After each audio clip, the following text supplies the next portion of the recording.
नमस्कार मित्रांनो, cricket life चॅनलवर स्वागत आहे सर्वांचं. इंडिया T20ची दुसरी मॅच हरली आहे इंग्लंडबरोबर. म्हणजे पहिली मॅच पावसामुळे रद्द झाली, तर 1-0नी इंग्लंड लीड करते T20 सिरीजमध्ये. आयर्लंडबरोबर सिरीज हरली 2-0ने इंडिया, आणि ही एक मॅच म्हणजे कंटिन्युअसली 3 मॅच इंडिया हरली आहे. आणि मला वाटतं हे बऱ्याच वर्षांनी, बऱ्याच दिवसांनी असं झालं आहे की इंडिया ट्रॉटमध्ये 3 मॅच लगातार हरले. काय सध्या प्रॉब्लेम होतो इंडियन टीमबरोबर काय कळत नाही. कॅप्टन बदलला आहे, थोडे प्लेयर इकडे तिकडे जरा हे झाले, पण याच्या आधी पण झाले आहेत, कॅप्टन्स चेंज झाले आहेत, प्लेयर एक कोणाला रेस्ट, कोण नवीन प्लेयर, पण नाही एवढा मेजर इश्यू नाही होत. ही मॅच लगातार हरतो आहे आपण, आणि हे चांगलं नाही, कारण आपल्याला तर जिंकायची एवढी सवय झाली आहे प्रत्येक मॅच. आणि शिवाय टीम तेवढी स्ट्रॉंग आहे, चांगले आहे सगळे प्लेयर, बॉलर. मग का असं होतं आहे कळत नाही. काही मला वाटतं रोल चेंज केले आहेत कोचने, काय कॅप्टनशिपमध्ये काही इश्यू आहे कळत नाही. पण इंडिया ज्या पद्धतीने हरते ते खूप हर्टिंग आहे, कारण सर्व मॅचमध्ये चांगली स्टार्ट मिळाली किंवा एक चांगला स्कोर होता तो अचानक असे विकेट गेले किंवा बॉलिंग चांगली झाली किंवा बॅटिंग खराब झाली की स्कोर तेवढा अचीव नाही करत, आणि आपण हरलो आहे अशाच मॅच. आता कालची पण इंग्लंडबरोबरची मॅच अशीच होती. 15 ओव्हरला 145 होती, तर लास्टच्या 30 बॉलमध्ये, आणि 3च विकेट होतं, तर लास्टच्या 30 बॉलमध्ये इंडियासारखी टीम कमीत कमी 60-70 रन्स करायला पाहिजे होते. म्हणजे 220पर्यंत तरी जायला पाहिजेच होतं, पण इंडियाने केले की ती 190, 30 रन कमी. ह्याची इनिंग्स थोडी हे होती. 40 बॉलमध्ये 49 ईशान किशन. पुन्हा विकेट गेले 1-2. शिवम दुबे नाही खेळतो, 6 बॉलात 7 रन त्यांनी केले. 3 बॉलात 4 काय 5 रन अक्षर पटेलचे होते. लास्टला येऊन तिलक वर्माने 7 काय 8 बॉलात का 11 बॉलात 24 वगैरे केले, त्याच्यामुळे थोडा स्कोर तो 190पर्यंत तरी गेला नाही तर. आणि 8 नंबरवर 8 काय 7वर हर्षित राणा येतो आहे, तर हार्दिक पांड्या नाही तर टीमला खूप इफेक्ट होतो. एक ऑलराऊंडर आपल्याला लवकरात लवकर तयार आहे शिवम दुबे. हार्दिक पांड्यासारखा नाही, पण हार्दिक पांड्याचा 50-60% तर तो कॉन्ट्रीब्यूट करतोच. बॅटिंगमध्ये म्हणा, बॉलिंगमध्ये 1-2 ओव्हर तुम्हाला तो बऱ्यापैकी काढून देतो, पण काल त्याला बॉलिंगच दिली नाही. बॅटिंगमध्ये फ्लॉप झाला तो, ठीक आहे, ओके, एक दिवस असा होऊ शकतो, पण काहीतरी गडबड होते. कारण सगळं स्टार्ट खेळायचं स्टाईल तसं, अभिषेक शर्मा त्याच्या स्टाईलने खेळतो, आपला सूर्यवंशी पण पहिलीच मॅच होती ते डेब्यू, त्याच्या स्टाईलने खेळला, ओके, रन बॉल पहिली मॅच होती, थोडंसं हे त्याला डाऊट देऊया, benefit of doubt. Ishan Kishan लगातार 2 रनआउटनंतर काल त्याला इनिंग्सची गरज होती, पण अशी इनिंग्स त्याच्यासाठी पण चांगली नाही, टीमसाठी पण. 40 बॉलमध्ये 49 हे त्याला स्वतःला पण ते सूट नाही करत. 40मध्ये त्यांनी 60-65 रन्स वगैरे होते तरी ओके होतं, पण तेच थोडं हे झालं. बॅटिंग ऑर्डर चेंज करतात, जास्त एवढं नाही करायला पाहिजे. तिलक वर्माचा नंबर हे करून शिवम दुबेला तो लवकर आउट झाला. तिलक वर्माला पाठी खेळला, तो सक्सेस झाला. मग काय कळत नाही, अक्षर पटेलला कधी पाठवतात, कधी हर्षितला त्याच्या आधी पाठवतात, तर काय कळत नाही. आणि बॉलर अर्शदीपसारखा एवढा बॉलर एवढे आता विकेट्स घेतल्या नाही. पहिली ओव्हरमध्ये तू 1 रन देऊन 2 विकेट घेतो, मोमेंटम तुझ्या बाजूने असायला पाहिजे. तो हॅरी ब्रुक्स कॅप्टन, त्यांनी तिकडेच त्यांचं सक्सेस दिसलं की त्यांनी विकेट जाऊनसुद्धा पॉवर प्लेचा चांगला पुरपूर पाडला. अर्शदीपच्या त्या 3ऱ्या ओव्हरमध्ये, म्हणजे इनिंग्सच्या 3ऱ्या ओव्हरमध्ये आय थिंक 27 रन्स त्यांनी हे केले. 1 4, 2 4, 3 4. तो शॉर्ट बॉल टाकतो, तो मारतो, शॉर्ट बॉल टाकतो, काहीतरी चेंज, एवढं त्याकडे व्हेरायटी आहे. बाउन्सर टाकतो, स्लो बाउन्सर, यॉर्कर टाकतो, तर ते काय दिसलंच नाही. आणि 27 रन दिले त्याने 2 ओव्हरमध्ये. 28 रन देऊन 2 विकेट, काय फायद्याचे मग ते विकेट, तर एवढे रन कन्सिडर करणार एका ओव्हरमध्ये. आणि विष्णूही साहेब एवढं चांगला बॉलर आहे, पण काल काय माहिती काय खाऊन आलेलं. 3-3 नो बॉल टाकतोस तू, ते पण ते सेम मिस्टेक, ते लाईनला टच करतो यार. तू काय नवीन आला आणि खेळतो आहे, आय पी एलचा एक्सपिरियन्स आहे, एवढं इंडियाकडून खेळला आणि एकदा नो बॉल टाकला ठीक आहे ना यार. फ्री हिटवर किती रन्स गेले आणि 16th ओव्हर त्याला दिली श्रेयस अय्यरने, पण काय समजून दिले माहिती नाही.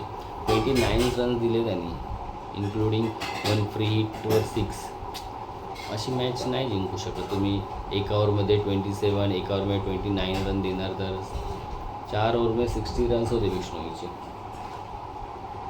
तर एक आणि तेव्हा जिंकत होता, पण 24 बॉलात 49 काय 50च्या आसपास रन त्यांना पाहिजे होते. तो बेथल रन बॉलच खेळत होता, पण त्याच्या त्या एका ओव्हरमध्ये त्यांनी बोलता ना मेला लूट लिया, तर तिकडनं सगळा मोमेंटमच चेंज झाला आणि संपली मॅच ती. तर असे करणार तर कसं होणार आहे. नवीन डेब्यू बॉलर पण नाही, एवढा चांगला बॉलर आहे. 10-15 रन समजू शकतो, 29 रन्स एका ओव्हरमध्ये देतो तो यार. मग तेच ना, मग जिंकत होती ती पण तुम्ही मॅच हरलात अशा खराब बॉलिंग्समध्ये. फिल्डिंग पण खूप पाहिजे तशी नाही. 2-2 रन ते लोकांनी किती इझिली काढले. बॉलवर येतात आणि बॉल उचलायला जातात, त्यांच्या हातून बॉल सुटतो. तर काय बॅटिंगमध्ये पण अजून चांगल्या, मी नेहमी बोलतो 2 बॅट्समन तरी 200+ स्ट्राईक रेटने 190च्या स्ट्राईकने खेळलं पाहिजे. तर इतके दिवस गेले 2-3 वर्ष, 2-3 1-1.5 वर्ष इंडिया याच टाईमने क्रिकेट खेळत होतं, पण काल ते ह्या 2-3 मॅचमध्ये दिसलं नाही. कंडिशनचा इफेक्ट असू शकतो, पण इंग्लंडमध्ये पण काही एवढे पण कंडिशन हे नसतात, त्यांची पण पाटा पिचच बनतात हल्ली. तर चांगला स्कोअर व्हायला पाहिजे होता, पण यांचं मोमेंटमच होताना दिसत नाही इंडियाचा, त्याच्यामुळे जरा इश्यू होत आहे. तर ह्या सगळ्यातून कोचला आणि कॅप्टन्सला मार्ग काढायला लागणार. श्रेयस अय्यर काय माहिती नाही, त्याची कॅप्टनशिप तर तशी चांगली आहे. IPL मध्ये बघितली आपण, ओव्हरऑल बऱ्यापैकी त्याने कॅप्टनशिप केलेली होती IPL मध्ये. आणि मी काही दुसरं या एकाच सीझनवरून जज नाही करत आहे, म्हणजे आधी पण चांगली कॅप्टनशिप आहे त्याची. आणि जेव्हा फील्डवर असं ॲग्रेसिव्ह नाही होत, म्हणजे मॅच हरत असतील, काय बॉलर खराब बॉलिंग टाकवते, कॅच उठतं, कूलमध्ये शांत डिसिजन घेतो, आणि असेच कॅप्टन पाहिजे असतात. आणि चांगले असायचे डिसिजन, पण काय माहिती नाही इकडे डिसिजन त्याचे चुकतात आहे काय, तो त्याचा लक नाही इंडियासाठी. तर बदलायला लागणार, आणि एनी कॉस्ट ही सिरीज इंडियाला जिंकायलाच पाहिजे. नाहीतर एवढा हे होणार आहे ना गंभीर आणि अय्यरवर त्या, जर ही सिरीज हरले तर त्याच्यामुळे आता 3 मॅच उरले आहेत, तर लोकांना खूप कमबॅक करावा लागणार. खास करून बॅटिंगमध्ये मला जास्त इश्यू वाटतात, की जी आपली जशी बॅटिंग क्लिक होते तशी होताना दिसत नाही. सूर्यवंशीला एक चान्स दिले आहे पहिलाच, नेक्स्ट मॅचमध्ये पण मिळेल, बघू काय करतो. पण त्याच्याकडून जास्त अपेक्षा नाही ठेवायला पाहिजे. हाईट केली आहे त्याची, एवढी प्लेयर पण आहे चांगला, पण बायचान्स तो फ्लॉप जातो 1-2 मॅच, तर थोडं फेथ ठेवलं पाहिजे आणि जास्त बवाल नाही केलं पाहिजे. बघू काय होतो. ईशान किशन, अभिषेक शर्मा, तिलक वर्मा, श्रेयस अय्यर, शिवम दुबे या लोकांनी मोठे कॉन्ट्रीब्युशन द्यायला पाहिजे.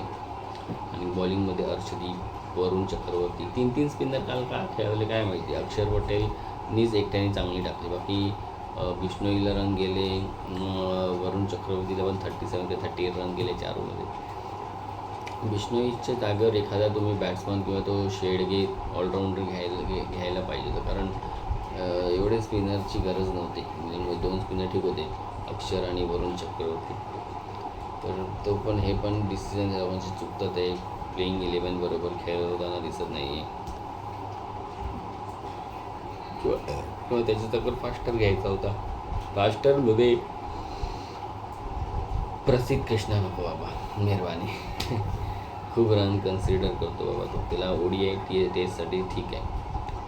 तर इंडियाला खूप गोष्टी करेक्ट कराव्या लागणार, कारण चला एक आपण मार्जिन दिले आयर्लंडबरोबर सिरीज हरलो, खूप वर्षांनी खूप दिवसांनी खेळतात आहे, कंडिशन वेगळ्या होत्या किंवा काय दिली. इंग्लंडबरोबरची सिरीज हरून चालणार नाही, जिंकायला पाहिजे. 1 मॅच हरले, त्यांना 2-1 ऑल करावं लागेल.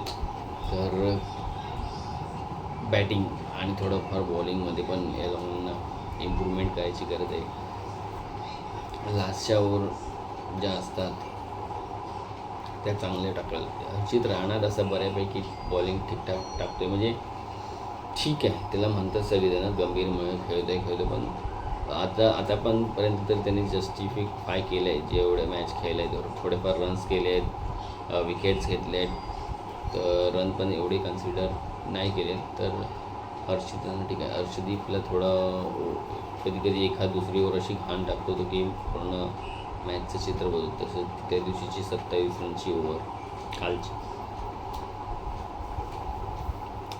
अक्षर पटेल बॉलिंग चांगली टाकतो आहे. वरुण चक्रवर्तीला थोडंसं इम्प्रूव्हमेंट करावे लागेल, विकेट घ्यावे लागतील, नाहीतर रन तरी कन्सिडर करायला नाही पाहिजे त्याने. आणि एक बॉलर थोडा शॉर्ट होतो आहे, तर एखादा ऑलराऊंडर या स्पेशलिस्ट बॉलरच खेळायला पाहिजे बिश्नोईच्या जागेवर. श्रेयस अय्यरने एखादी ओव्हर टाकून बघायला हरकत नाही, किंवा अजून अभिषेक शर्मा आहे त्याच्याकडे, तिलक वर्मा आहे, या लोकांना एखाद ओव्हर जर टाकून थोडं कसं व्हेरायटी पण येते आणि ऑप्शन वाढतात. तर श्रेयस अय्यरनी करायला बघायला पाहिजे काय होतं ते. आणि वर्ल्ड कपच्याच फायनल आहे, इंग्लंड वर्सेस ऑस्ट्रेलियाच जिंकताना दिसते. 150चं टार्गेट आहे. 7 काय 6 टाईम चॅम्पियन होणार, वर्ल्ड चॅम्पियन होणार आहेत. परत ऑस्ट्रेलिया असं खतरनाकच आहे टीम ती. यांची टेस्ट चालू आहे, श्रीलंका वेस्ट इंडिज. श्रीलंकेने 550+ ते 549 99 विकेट्स डिक्लेअर केलं होतं. श्रीलंकेने पण काहीतरी 348 वगैरे रन्स केलेले पहिले इनिंगमध्ये. तर काय होते त्यांच्या टेस्ट, इंडिया ए आणि श्रीलंका एची टेस्ट चालू होतीच, जी इंडियाने जिंकली आहे. आणखी कोणाची चालू आहे,